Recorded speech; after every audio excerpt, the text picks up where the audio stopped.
I'm just over here trying to eat my dehydrated mango, and then this has to happen.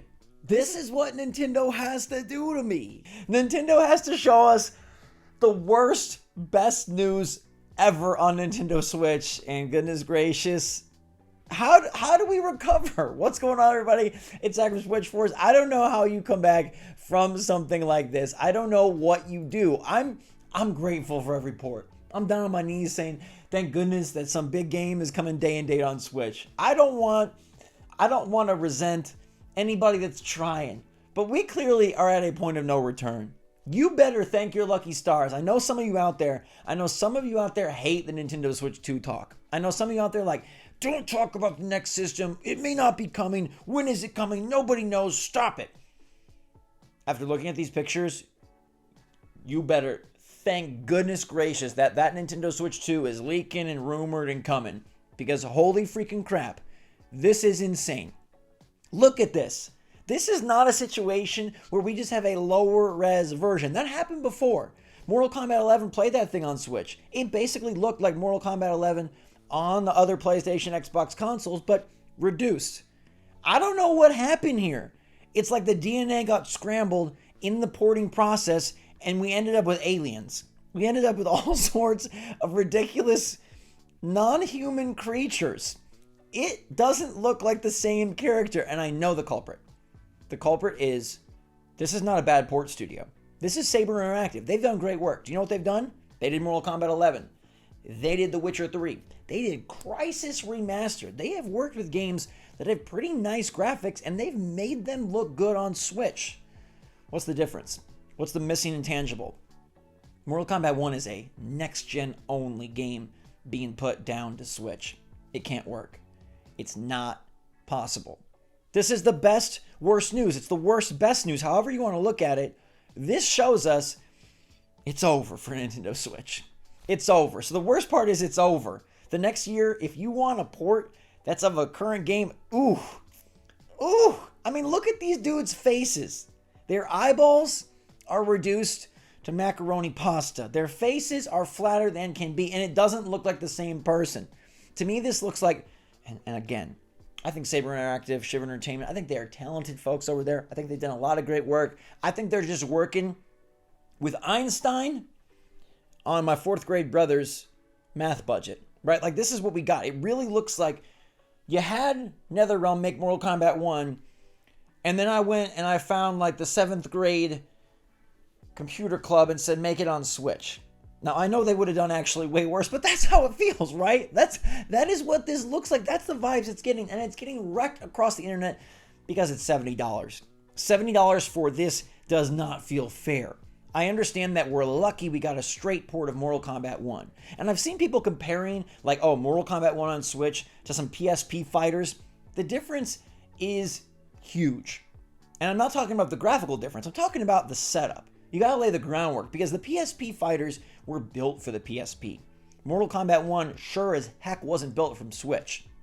You have to see that making something specifically for a far worse console can still yield better graphics when you're literally taking a PS5 game and shoving it into a blender and trying to paste out a churro that'll look good on Switch.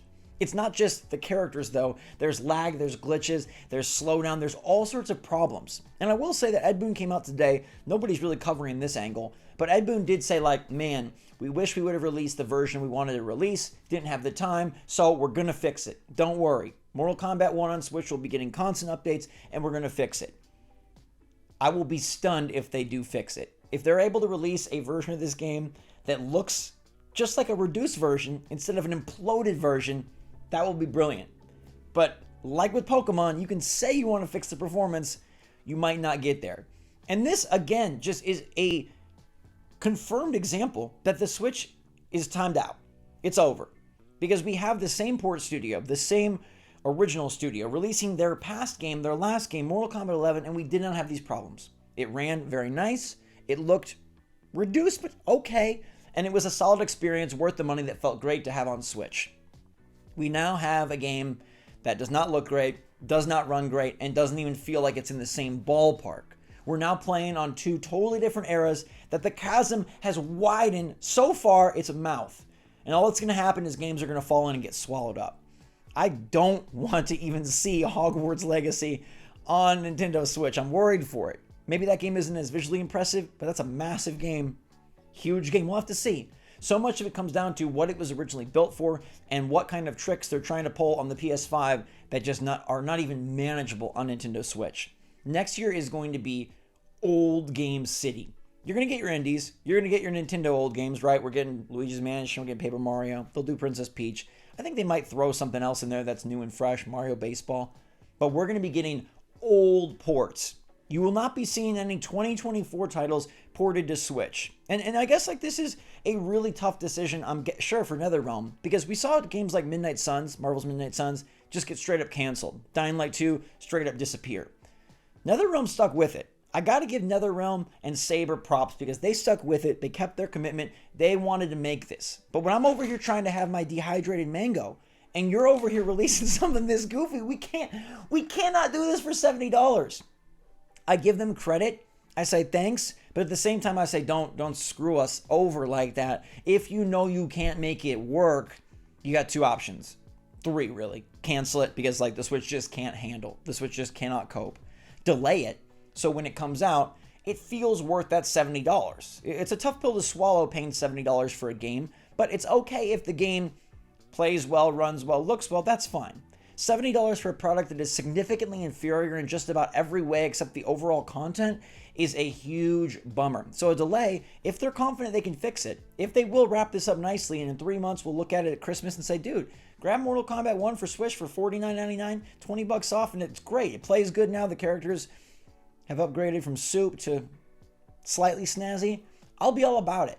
But that would have been so much better for players. I know delays suck. I know Switch fans hate delays.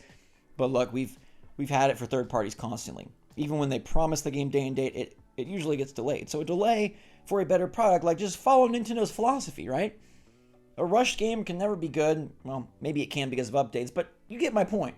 The third option takes way more time and way more effort, which is you make a specific Switch version. You make a dedicated Switch version that can run based on the Switch hardware. And then you're not trying to approximate the models on PlayStation 5 and condense them down and squish them through all sorts of crazy contraptions to make it magically fit on Switch, and yet it doesn't fit because it looks awful. You make something that is within the boundaries of the Switch, but then that's basically a whole different game. At this point, a PS5 game and a Switch game are basically totally different because of how big that gap is. And that's where you get back to the best worst news, which is it's over for Switch and third-party ports that are next gen. If it's out across everything, and if it's something very easy, like, I don't know, an indie game or a 2D game or a platform or something of that sort, of pixel graphic games, yeah, we can do it. But if we're talking about true next-gen experiences that are pushing the boundaries of visuals and performance on the other platforms, no. But the best news is Switch 2 is coming next year. And this issue will not be something that affects us for very long. This issue will be something that affects us for a year or less. And honestly, that's really good.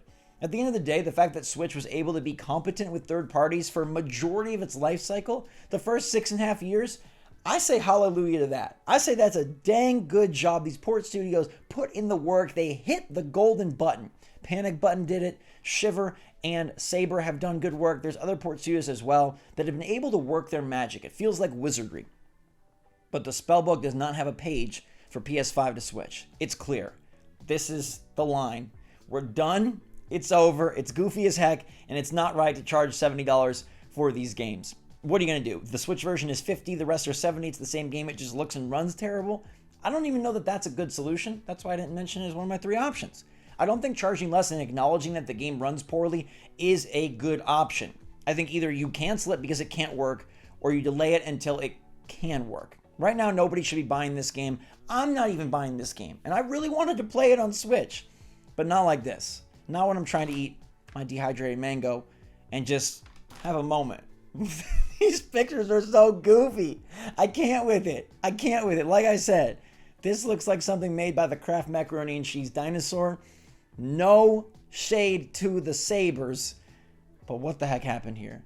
I think it's the Switch's fault, and I think we just maybe should have left this one alone. Let me know what you think in the comments down below. Are you hopeful that they can fix it? Do you believe that they can? Part of me says maybe they can because Saber has made magic work before, but part of me says maybe they can't. Like, maybe they'll get the performance right, but I don't know if these Freaky Friday characters are going to look any less scary when we recheck back in on this game a few patches down the road. In the meantime, everybody, thanks so much for watching. Stay safe, stay healthy, stay happy, stay positive out there. And until next time, SwitchForce out.